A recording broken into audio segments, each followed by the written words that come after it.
Hello everyone, welcome to my channel. हमने chemistry class 12th NCERT का जो first chapter है उसकी एक्सरसाइज के क्वेश्चन नंबर 10 तक कर लिए थे। आज हम क्वेश्चन नंबर 11 से कंटिन्यू करेंगे, तो चलिए स्टार्ट करते हैं वीडियो को।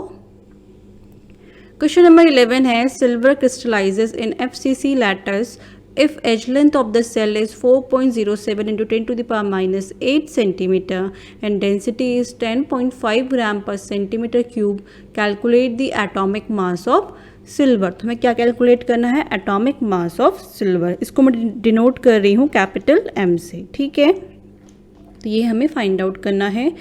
और क्या गिवन है? हमें एज लेंथ गिवन है, ठीक है। यूनिट सेल की एज लेंथ गिवन है, तो उसको किससे डिनोट करते हैं हम? एज लेंथ को A से, ठीक है। तो ये कितनी गिवन है? 4.07 into 10 to the power minus 8 centimetre. और क्या गिवन है? डेंसिटी गिवन है। डेंसिटी कितनी गिवन है? 10.5 ग्राम पर सेंटीमीटर क्यूब। और क्या गिवन है? ये भी गिवन है कि सिल्वर जो है वो क्रिस्टलाइज हो रहा है किसमें? FCC लैटिस में, ठीक है। और FCC लैटिस में नंबर ऑफ एटम्स कितने होते हैं पर यूनिट सेल में? 4। इसका मतलब जो हमारा Z है, Z क्या है? Number of atoms per unit cell, वो कितना है? 4। इतनी इंफॉर्मेशन हमें गिवन है और हमें कैलकुलेट क्या करना है? एटॉमिक मास ऑफ सिल्वर, ठीक है। तो जो हमें डेंसिटी गिवन है ना, तो हम डेंसिटी के फॉर्मूले से ही पहले क्या करेंगे? एटॉमिक मास का फॉर्मूला डेराइव करेंगे, फिर सारी वैल्यूज़ को पुट करेंगे और देन आंसर आ जाएगा, ठीक है। तो डेंसिटी का फॉर्मूला क्या होता है? Density is equals to mass upon volume. तो डेंसिटी ऑफ यूनिट सेल क्या होगा? Density of unit cell is equals to mass of unit cell upon volume of unit cell, ठीक है। और हाँ, जो हमारा यूनिट सेल है वो कैसा है? फेस सेंटर्ड यूनिट सेल है, ठीक है। तो मैं यहाँ पे फिगर भी बना देती हूँ। फेस सेंटर्ड मतलब एक तो 8 कॉर्नर्स पे होंगे एटम्स और जो 6 फेसेस होती हैं वहाँ पर होंगे एटम्स, ठीक है। और एज लेंथ कितनी होगी? A, ठीक। अब देखिए जो मास ऑफ यूनिट सेल, ठीक है। तो मास ऑफ यूनिट सेल क्या होता है? Number of atoms per unit cell into mass of each atom, ठीक है। तो मैं इसको क्या लिख सकती हूँ? मास ऑफ यूनिट सेल को number of atoms per unit cell into mass of each atom upon volume of unit cell, ठीक है। और डेंसिटी यहाँ पर है, ठीक। तो डेंसिटी का फॉर्मूला क्या हो गया? अब number of atoms per unit cell, इसको किससे डिनोट किया मैंने यहाँ पे? Z से। तो ये Z आ गया into mass of each atom को डिनोट कर रही हूँ मैं स्मॉल m से, ठीक। और वॉल्यूम ऑफ यूनिट सेल को एज इट इज वॉल्यूम लिख रही हूँ, ठीक है, V।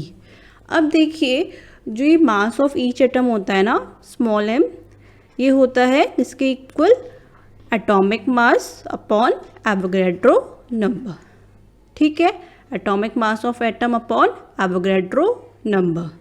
तो यहाँ पर मैं स्मॉल m की जगह लिख दूंगी atomic mass of atom upon Avogadro number. तो डेंसिटी का फॉर्मूला क्या आ जाएगा? Z इंटू कैपिटल M, हाँ, अपॉन Na।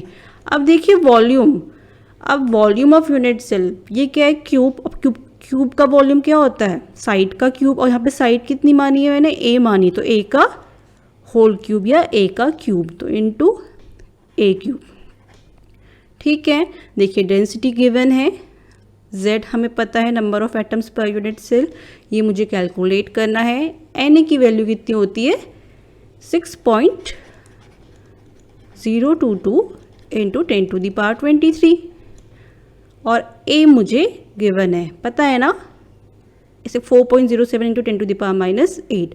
पहले मैं क्या करती हूँ? इस फॉर्मूले को इन टर्म्स ऑफ M लिख लेती हूँ, मतलब M के फॉर्म में ये फॉर्मूला लिख लेती हूँ। तो M क्या हो जाएगा? Density into Na into A cube upon Z। और यहाँ पे M क्या है हमारा? एटॉमिक मास ऑफ एटम, ठीक। अब M हमें फाइंड आउट करना है। डेंसिटी कितनी गिवन थी? देखिए 10.5 ग्राम पर सेंटीमीटर क्यूब। ठीक है, तो कितनी गिवन थी 10.5 इंटू एन कितना होता है 6.022 इंटू 10⁻23 इंटू अब क्या है ए कितना गिवन था देखिए 4.07 इंटू 10⁻⁻8। तो हम यहाँ पर रख देते हैं 4.07 इंटू 10⁻⁻8। अब क्यूब है तो होल क्यूब कर देंगे और z की वैल्यू कितनी है 4, क्योंकि FCC लैटिस है और FCC लैटिस में number of atoms per unit cell कितने होते हैं 4।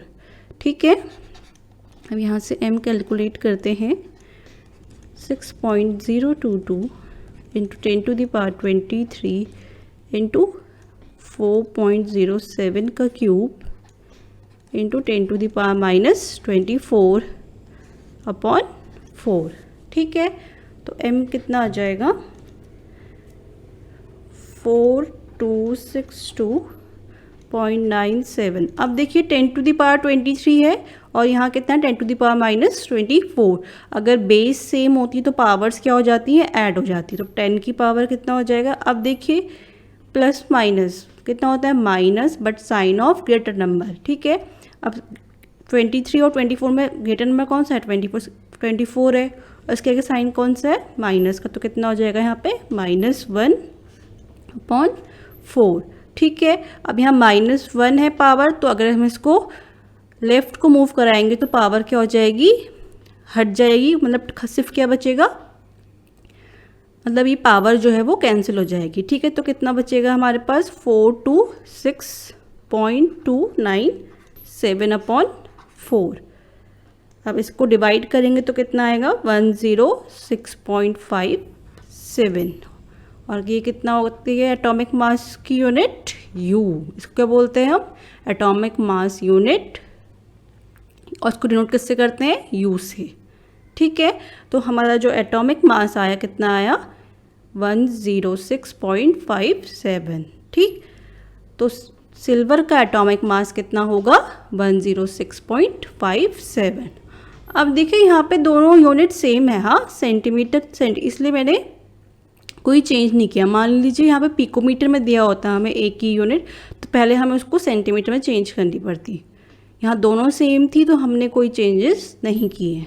ठीक है, तो हमारा आंसर आ गया।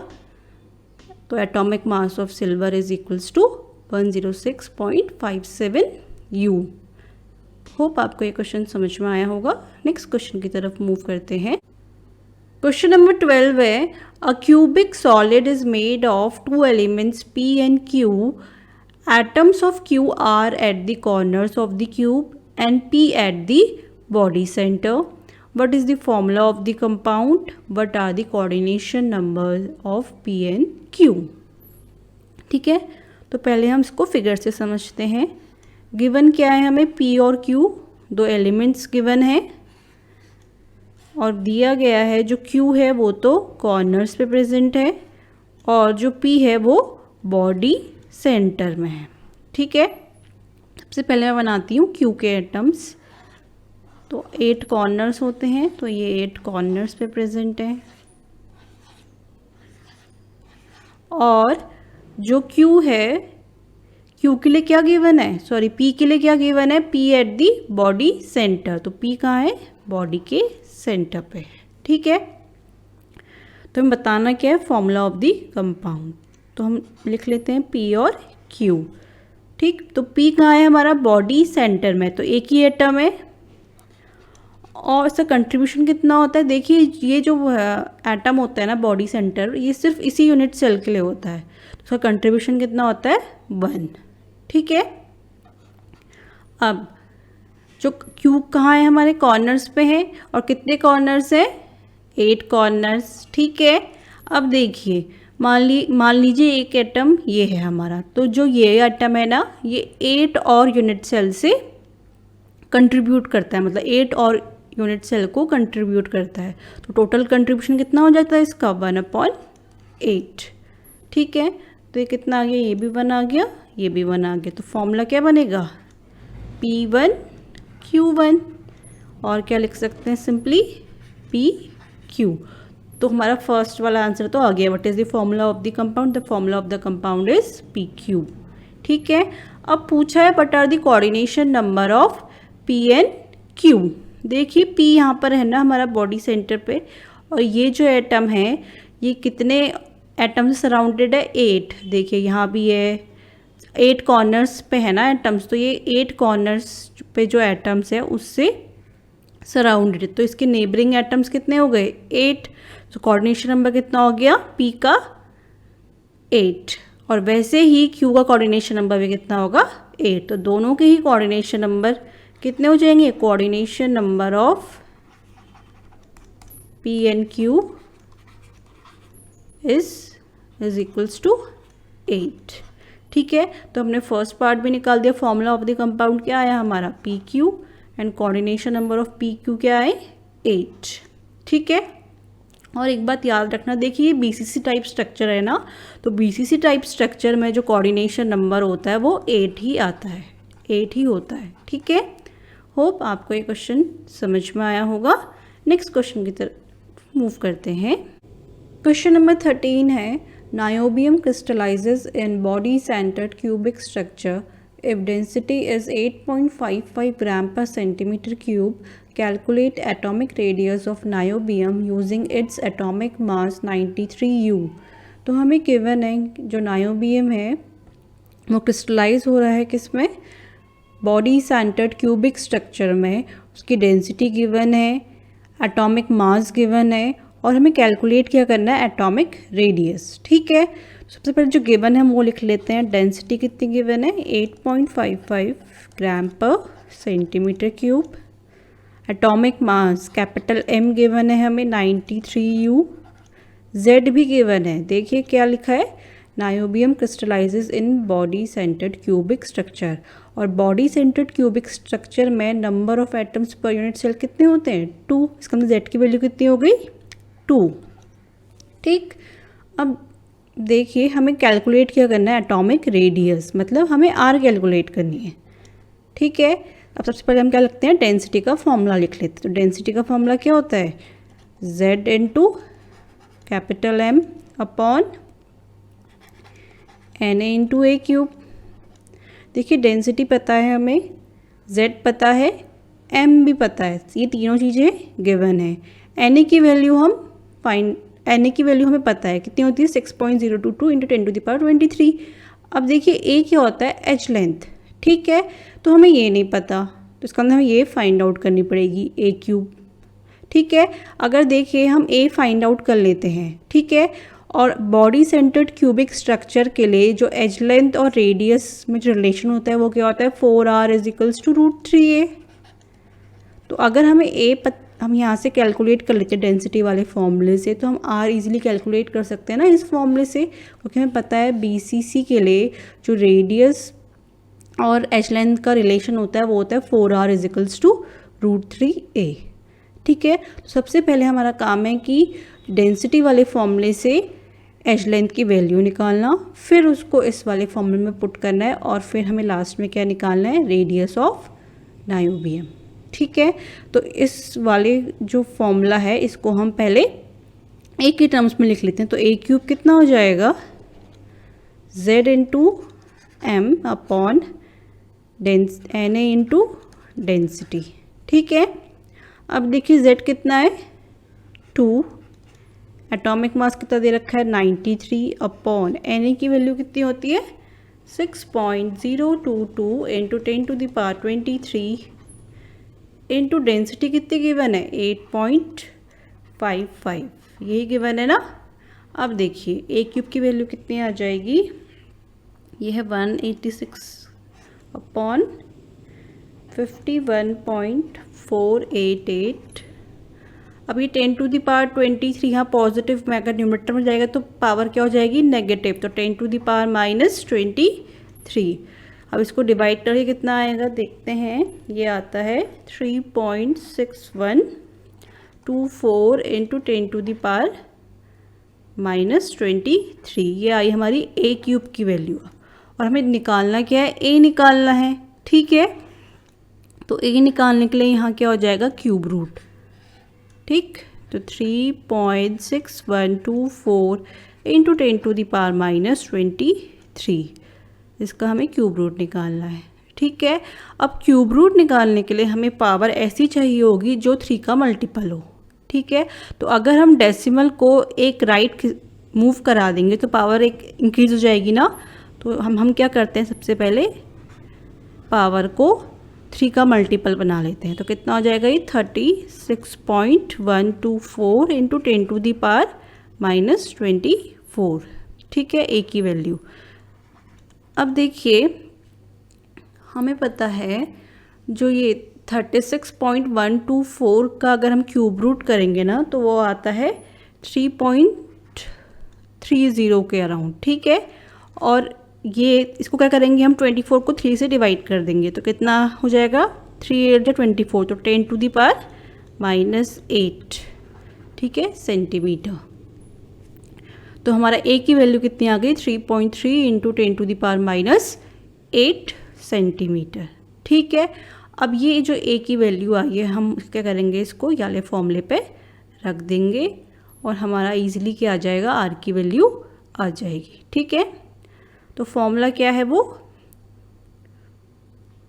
4r is equals to √3a। ठीक, √3a। तो r का फॉर्मूला क्या हो जाएगा √3a/4। √3 की वैल्यू कितनी होती है 1.732 इंटू ए कितना आया हमारा 3.3 इंटू 10⁻⁻8/4 सेंटीमीटर। तो इसे सॉल्व करेंगे कितना आएगा 1.4289 इंटू 10⁻⁻8 सेंटीमीटर। ठीक, अब क्या करते हैं हम, ये जो डेसिमल है इसको 2 प्लेसेस राइट मूव करा देते हैं। क्यों करा रहे हैं मैं बताऊंगी आपको। 142.89 तो अप्रॉक्स 143 के आ रहा है ये, इंटू 10⁻, अब मैंने 2 मूव कराया तो पावर कितनी हो जाएगी 10। ठीक है, क्योंकि 8 + 2 कितना होता है 10 सेंटीमीटर। ठीक, अब देखिए हमें पता है कि 1 पिकोमीटर में कितने मीटर होते हैं 10⁻⁻12 मीटर। ठीक है, और 1 मीटर में कितने सेंटीमीटर होते हैं 100। ठीक है, तो इंटू 100 सेंटीमीटर, मीटर क्या लिख दिया 100 सेंटीमीटर। तो ये कितना हो गया 10⁻⁻12 इंटू 10⁻2 सेंटीमीटर। तो सॉल्व करेंगे तो पावर अगर बेस सेम है तो पावर क्या हो जाएंगी ऐड। ठीक है, तो ये कितना आ जाएगा -10। अब पावर ऐड का मतलब यहाँ पे प्लस माइनस क्या होता है माइनस, इंटीजर्स का रूल लग जाएगा और साइन ऑफ ग्रेटर नंबर। तो 12 - 2 कितना होता है 10, और ग्रेटर नंबर में साइन कौन सा है 12 में साइन क्या है माइनस का, तो यहाँ माइनस आ गया। ठीक, इसका मतलब 1 पिकोमीटर में कितने सेंटीमीटर होते हैं 10⁻⁻10 सेंटीमीटर। तो मैं 10⁻⁻10 सेंटीमीटर को पिकोमीटर लिख सकती हूँ ना। तो यहाँ पे कितना हो जाएगा 142.89 पिकोमीटर। ठीक है, अप्रॉक्सीमेट कितना लिख सकते हैं 143 पिकोमीटर।